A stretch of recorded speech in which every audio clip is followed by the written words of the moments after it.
Good morning, everyone. It's good to see you today. Welcome back to the Young Adult Sunday School class. This week, we're going to talk about balancing physical and spiritual wealth today. We're going to be in the book of Ephesians, chapter 6, verses 5 through 9. So as you remember, over the last several weeks, we've talked about walking in love, walking in light, and walking circumspectly.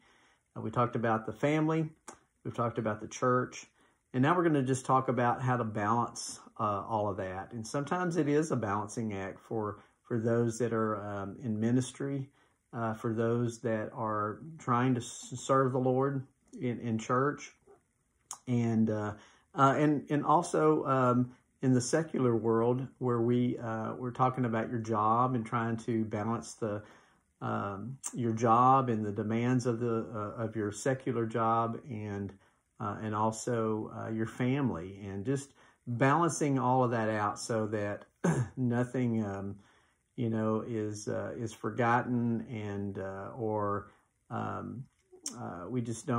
we don't spend more time in one than we do the other, and a lot of times there is a good balance that we need to try to maintain, and sometimes that's difficult.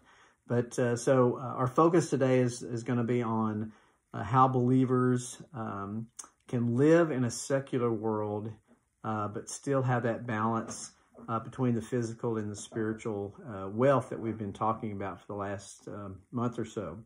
So I mentioned that ministry is hard. It's demanding at times. Whether you're working as a youth worker or youth director or a pastor, whatever your position and whatever God's called you to do in service to Him, sometimes that can be demanding. Sometimes it can take away from your family. The writer in our quarterly this week mentions the fact, and I'm sure this is true maybe across the board for pastors particularly, and that is, there's times that, a pastor may cancel a vacation, or have to be called back from vacation, or have to miss a birthday or something because of being able to pastor and minister to his flock and in the church. And that can be demanding at times, but we have to remember that pastors are people too, and they have families and they have children, and we just need to keep that in mind, and as they try to balance that spiritual and the physical in their lives as well. The same thing can be said for our jobs. Our jobs can be very demanding at times, and they can take precious time away from our families. So there's got to be that proper balance between the spiritual and the physical world. We're called to be in the world, but not of the world. And we need to be representing Christ and walking in love and light and circumspectly, as we've mentioned in the last several weeks. But our churches are important, our families are important, and if one is suffering because we're spending more time with the other, even though it might be important, this other, there's going to be times that you have to do that. I mean, just like in the secular world, people have jobs and they have to work overtime at times, and so it might take away from their family time and so forth, but there has to be that proper balance. If it's just totally one-sided, one way or the other, something is going to suffer. So Paul here in the book of Ephesians, chapter 6, he in verses 5 through 9, he advises on that servant and master relationship, which we can apply that to our life as an employee-employer relationship, and helps us to be able to strike a proper balance in our life. So here in Ephesians chapter 6, verses 5 through 9, the scripture says, "Servants, be obedient to them that are your masters according to the flesh, with fear and trembling and singleness of your heart, as unto Christ, not with eye service or as men pleasers, but as the servants of Christ, doing the will of God from the heart, with good will doing service as to the Lord and not to men, knowing that whatsoever good thing any man doeth, the same shall he receive of the Lord, whether he be bond or free. And ye masters, do the same things unto them, forbearing, threatening, knowing that your master also is in heaven, neither is there respect of persons with him. So we're going to start by talking about jobs and bosses today. That'll be our first subject. Then we're going to go in and talk a little bit about honesty and integrity, and then finally we'll finish up with that balance that we're talking about today. So, with a secular type of job, and you probably learned this at a young age, if you want something, then you have to work for it. You have to.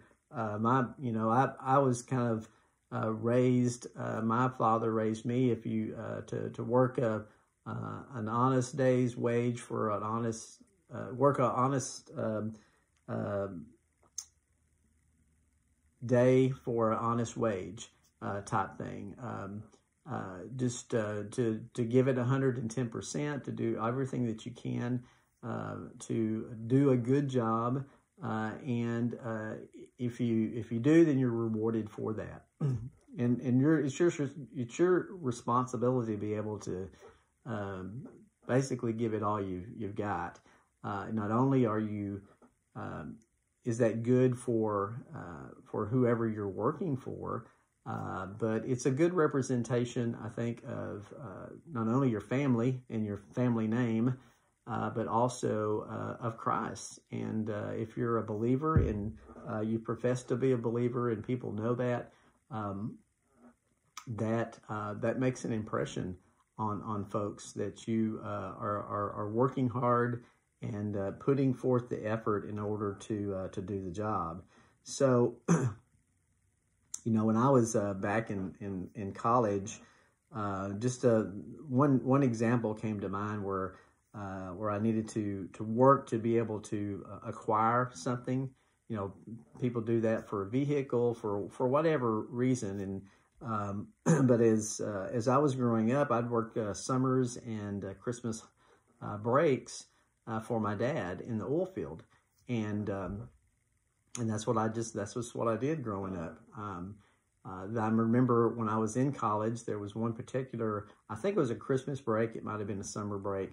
I can't remember offhand, but I had a goal in mind that I wanted to. I had an apartment there in Bryan, and I wanted to buy some furniture. I mean, some people might think that's weird for somebody at that age that was wanted to do that. I just wanted to, I had an apartment. I wanted to have something nice to kind of fill that apartment, and so I worked with the goal in mind of being able to buy a living room and dining room set. And I was able to do that, but it took some dedication. It took some, being able to put the effort in order to gain the reward, which was some type of wage, to be able to do that. So one Christmas break or summer, I did that. I was able to purchase that and used it in my apartment there. And in fact, Ron and I used that for years after we were married, and so it came in handy for that too. Not knowing that I would use that in my family as well. But Paul told the Ephesians here in verse 5 to be obedient to your masters, which that is applicable to that employee-employer relationship we see today. We should be diligent, hardworking, having respect for our employers. I know not every job is probably your dream job, and there's some jobs that are more difficult than others, more demanding than others. I know there's some bosses that are more demanding than other bosses. But with all that said, we're called to be a good employee, so that people can see Christ in us. And we're called to have respect for those that have authority over us. And I see that being lost a lot today, especially on a national level. In the president of our United States, somebody that's in that position, there's at times just little respect for the person that's in that office, and we might not agree with everything that they do or say, but there still should be some respect for those that have authority over us, and that teaches us, if we're taught that as children and growing up, then we'll have that good relationship that we need to have with our employer, and just go out and do the best job you can in order to earn that honest wage, to support your family, to support your church with tithes and offerings and so forth. So we're called to be diligent, hardworking, having respect for our employers. It says there in verse 5, servants, be obedient to them that are your masters according to the flesh, with fear and trembling. That's just that respect that we need to have, in singleness of your heart, as unto Christ. And that as unto Christ is important because we want to see people, we want people to see Christ in us. But if we have the mentality that we're just almost working for Jesus Christ himself, what kind of, what would we want him to think about what we did that particular day at work? And we'd want him to be proud of what we did. We'd want him to, to be thankful that we are an employee, and so that we want to have that relationship and have that respect for one another. When we respect our employers, typically you get that same respect back if you're giving forth that effort. So we're representing Christ in all that we do, no matter what kind of a boss you might have, what kind of job you might have, how demanding it is. We still are representing Christ if we're a believer in him. So walking in love, walking in light, walking circumspectly or carefully, and we do that so that people can see Jesus in us. And we do it to provide for our families. We do it to represent Christ, like I said. So there is that relationship between the employee and the employer, and we should do that with respect. There should be a respect in that relationship. We should be obedient, in singleness of heart, be dedicated, and it says as unto Christ, just like you were, working for Christ in person almost, so that if you did that, had that mentality, then you can't go wrong there. Secondly, we need to have that character of honesty and integrity in everything we do. I've always tried to do that in my life, not only as a believer and as a child of God, but as that position of as an employee, to have a high level of integrity and character and being honest. People equating you with honesty, those are just great traits to have. Verse 6 kind of goes into that, because it's easy to kind of go along with the crowd or maybe not do your best. It says there in verse 6, it says, not with eye service as men pleasers, but as the servants of Christ, doing the will of God from your heart. So, whatever your actions and things that are on the outside, the result of what your people see you do, it tells a lot about a person's heart. And we can't just be, as it says here, not with eye service. So we can't just work, when the boss is around and slack off or goof off or whatever when the boss is not around. We have to be consistent. And not only is that just a good trait to have as a good employee, but other coworkers that see you have that kind of mentality where you're just trying to put on a show for those that have authority over you. That just doesn't represent Christ well. And so we need to be dedicated and consistent. That goes a long way into the relationship with others that have authority over you when your kids are growing up in school and so forth.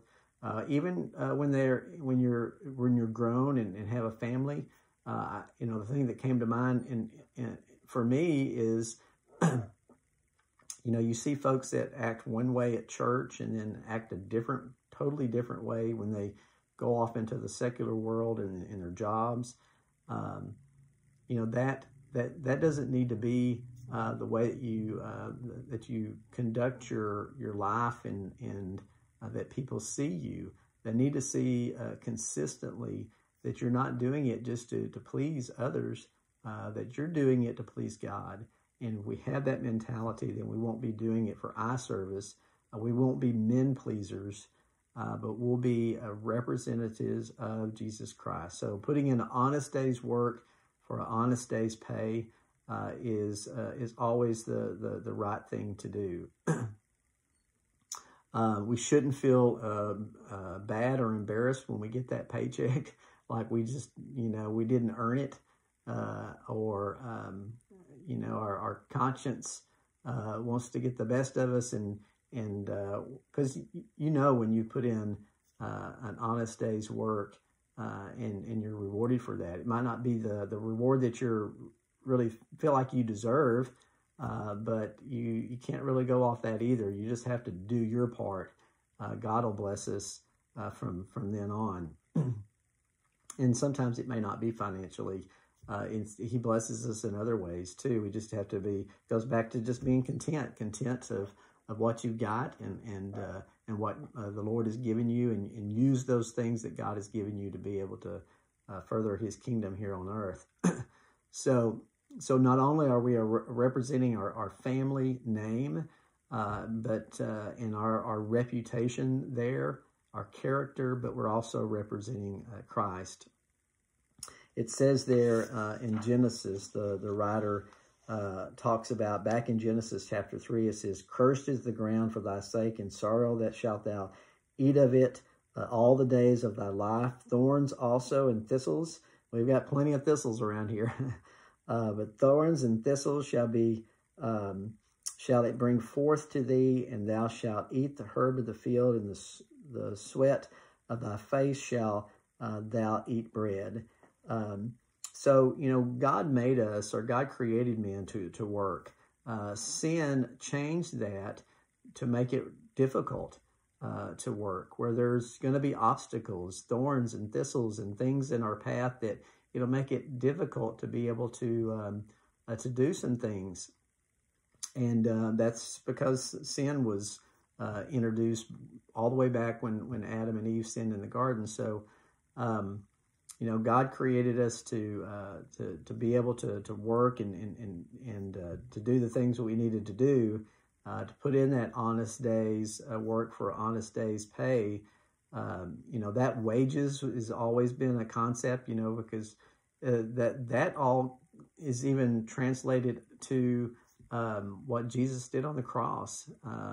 It says the wages of sin is death. We're continually dying, getting older because of sin, that sin nature, and someone had to pay that debt, and that debt was paid by Jesus Christ on the cross at Calvary. Those are things that I think are easy for us to understand, because that how it kind of parallels with our secular life and being able to get a day's wage for a day's work and the debt that we have for things that we purchase, all that can be translated into what Jesus did on the cross and the debt that he paid for us. So whether we like our job or not, it's always the right thing to do, to work diligently, to do it honestly, and with great integrity. People need to see Jesus in us, and so if we need to have just an exceptional integrity in our life, so that people can count on us, they can trust us, so that when we tell them about Jesus Christ, they can trust what we're saying is true, because we're doing it out of a heart of love. We're walking in love, walking in light, walking circumspectly with the Lord. So, we've talked here about jobs and bosses and honesty and having that integrity. So how do we balance all that together? And so whether you're a laborer or a CEO of a company, we need to treat people with dignity and respect. I'm going to read these last 3 verses too. It says, with goodwill doing service as to the Lord and not to men, knowing that whatsoever good thing any man doeth, the same shall he receive of the Lord, whether he be bond or free. And ye masters, do the same things unto them, forbearing, threatening, knowing that your master also is in heaven, neither is there respect of persons with him. So there has to be that respect there, and no matter what your position is, as far as your secular job or in service for the Lord, there needs to be a good balance there. In Luke chapter 12, in verse 15, it says, take heed and beware of covetousness, for a man's life consisteth not in the abundance of the things which he possesseth. That's hard to say. Possesseth. And so that's talked about there in Luke, for the simple fact that God knew that we might be envious of what somebody else has, because we aren't all going to be at that same position. Some are going to have more responsibility than others, and some are not. It takes all those to be able to make a business run, and so we need to focus on, like I said, what's really important. Get our priorities straight in our life, in that balance between the physical and the spiritual. Be grateful for what we have, and then focus on what's important. Being content with what we have. And those important things that we've talked about are, we've talked about it here in these verses in the beginning of chapter 6, that our spouse and our children, and certainly our church, those should be important priorities in our life. And we can't spend all of our time in our secular job that take time away from those things. And it also goes in, we talked about this too, about in ministry. There's been times in my life where I've been doing a lot of things in ministry, and they take up a lot of time, and for depending on what you're doing, and it can really take away quality time that you spend with God too. You need to set aside that quality time that you have with Him each day, and have a balance there between service and that intimate time that we have with the Lord, and spending kind of a one-on-one time with Him. Of course, He wants us to serve. He wants us to do things for Him, but I think there's times where you can get so wrapped up in doing things that you let that quiet time with God slip by at times. Or if you're in other ministry, like a pastor, where you're spending a lot of time, taking care of the needs of the church, that you can neglect some of the needs of your family. And that's why ministry is hard and demanding at times. And so it's important that we try to find that balance. And, sometimes it may feel like it's imbalanced in certain situations in our life, but we have to kind of get back to that balance, because the Lord wants us to spend time with our family, to certainly to spend time with our church family, and but be a good employee as well. So it's something you really have to work at. So we have to balance that job, family, church, and you can get too busy doing things, and there's I've kind of gone through a lot of that in my life, being in youth ministry, trying to keep a good balance there. And sometimes that's hard to do. I've been in jobs where I have spent a lot of time on the job, and then even after hours too. There was years I would bring my laptop home and eat supper, and then open my laptop up and work for 2 or 3 more hours at night. And that really takes a toll as well. I can attest to that for sure. That and it seemed like it was imbalanced at times, and I'm sure that it was, until God changed my situation to where He put me in a different place for a time being, so that God can do that too. God can change your situation to so he can bless you, and so He can sometimes it may be getting your attention. Sometimes He just cares about you, that He can see you struggling, and He loves you, wraps His arms around you, and wants to help you get through that. So there's a constant communication between you and God in making that happen. And during that, for that balance to take place, that communication with God through prayer and study of His Word is so important in order to be able to follow God's leadership in your life. And He wants you to have a balanced life. And so He will do all He can in order to help you do that. So regardless, as we kind of wrap this up today, regardless if we like our jobs, regardless if we like our boss or not, we must serve and work with integrity and honesty, and just do our very best in trying to balance that physical and spiritual side of our lives, so that we're not, if you're going to lean one to the other, I would lean towards the spiritual for sure. But you need to be a good employee. You need to let people see Christ in you, in the way that you are honest in your integrity, your work ethic.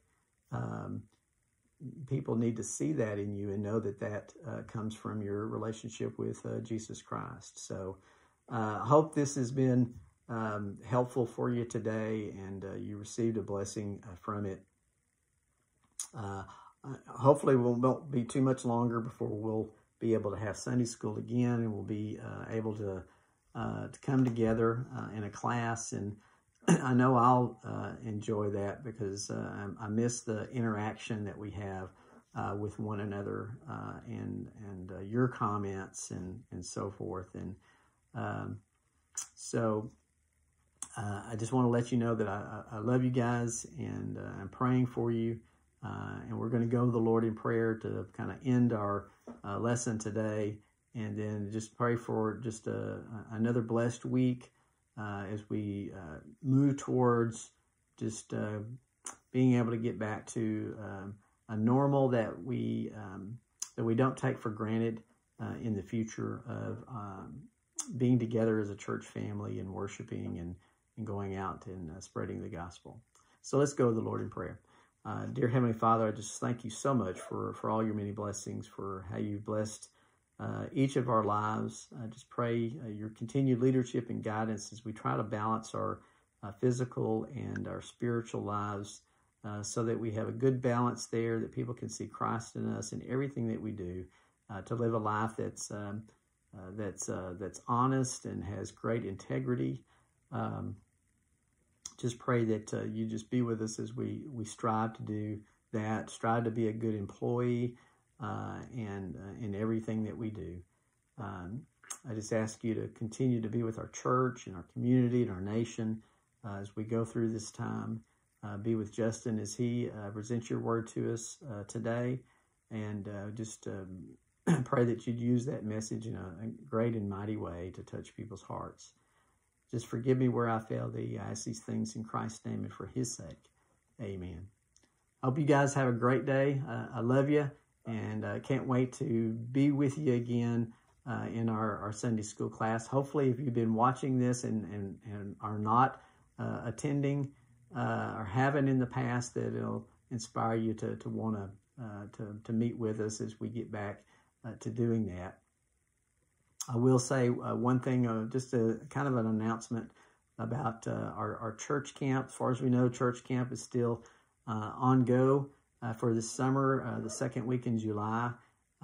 If anything changes, I'll certainly let you know. But if you go out on our Austin Chapel Youth Ministry page, and there's information there on how to get signed up, how to get us your information, so that we can be able to turn everything in when we need to turn it in. And there is a $20 registration fee for camp this year, same as it was last year. And there is also, if you want a Pine Springs, Texas Camp Number 1 t-shirt, there's a charge for that as well. Depending on the size, it ranges from anywhere from $8 to $16, I believe.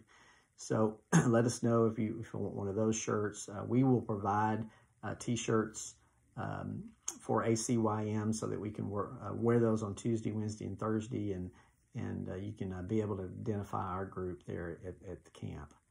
So looking forward to that. Looking forward to getting things back to normal, and I just want to let you know that I love you and I'm praying for you. Y'all have a great week.